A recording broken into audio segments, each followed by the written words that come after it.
It's the Royal Rumble. Wait, let's try that again. It's time for the Royal Rumble! Much better. Royal Rumble, the sequel to Super WrestleMania, graced the Super Nintendo and Genesis in 1993. And again, the Super Nintendo version arrived a few months earlier than its Genesis counterpart. The SNES roster is great. Even though its predecessor only came out 16 months earlier, they only carried over 3 wrestlers: Randy Savage, Ted DiBiase, and The Undertaker.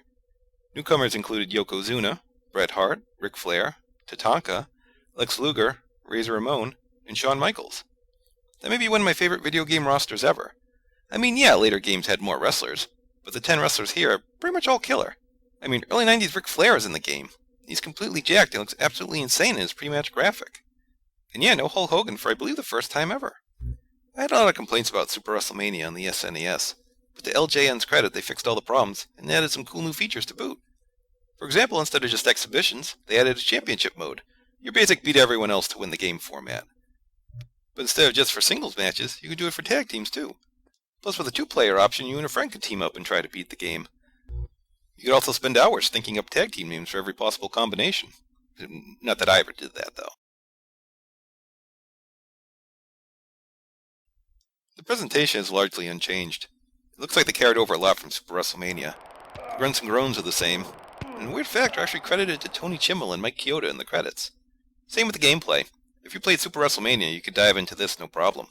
Hit A to grapple, mash buttons to do a move. But this time they added a grapple meter to show who had the advantage and how close you were to pulling off the maneuver, which is quite handy. Finishers are in the game. I do mean finishers, as in you have to have your opponent's health meter fairly low to pull off a move.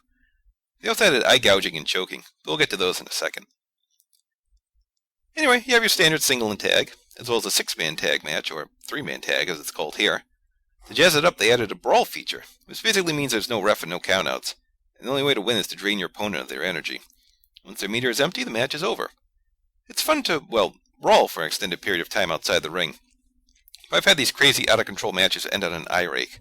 Not very extreme.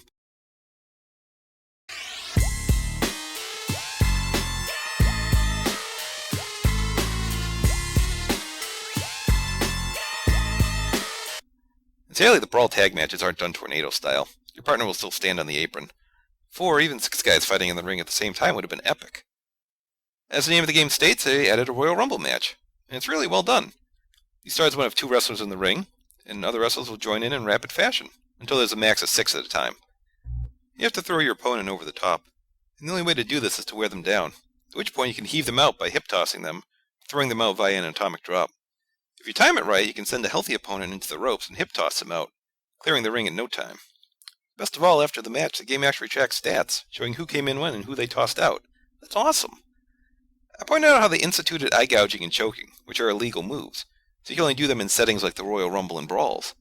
But in a normal match, you can actually bump the ref by running into him, or just flat out punching him. And when they're down, you can cheat until they wake up. That's really cool. LJN was starting to get the little details right, like Lex Luger flexing after hitting his forearm, or Yokozuna doing his sumo stance before the bonsai drop, or Razor Ramon posing before the razor's edge.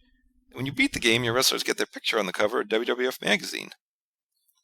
Anyway, the Genesis version came out a few months later in September 1993, and all the features were the same, but they made a few roster moves, all for the worse.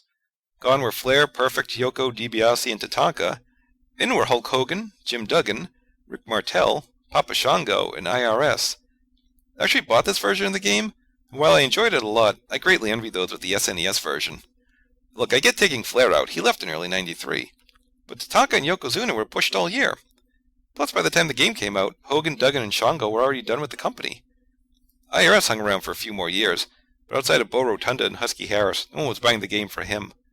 Model was a non-factor in the company around this time, but curiously was placed in the deciding match for the vacant IC title shortly after the game came out. I wonder if they did that to justify his presence in the game. I have a few minor nitpicks. Finishers are handled well for the most part, although oddly after Mr. Perfect hits the Perfect Plex, he just lets go, and then you have to go for a normal pinfall. Same with the bonsai drop. And you can't make anyone submit in a normal match. Bret will hook on the sharpshooter, and then just let go, unless you're in a brawl mode and use a move to drain your opponent's energy. They took out Survivor Series match and replaced it with a 6-man, which isn't bad, but still a downgrade. Look, I know the game is called Royal Rumble, but I think it would be okay to have 2 pay-per-view theme matches in the same game. I wish I could have mixed up the movesets a little more. Whenever anyone goes for a pinfall, it looks like they're doing a push-up, but those complaints are minor. I've been somewhat dismissive of these games earlier, but they're actually quite fun. Is the gameplay as deep as later games? No, but there are enough options to keep you entertained for a while. Well worth a couple bucks if you see it at the flea market. Until then, thanks for watching, and remember, a winner is you.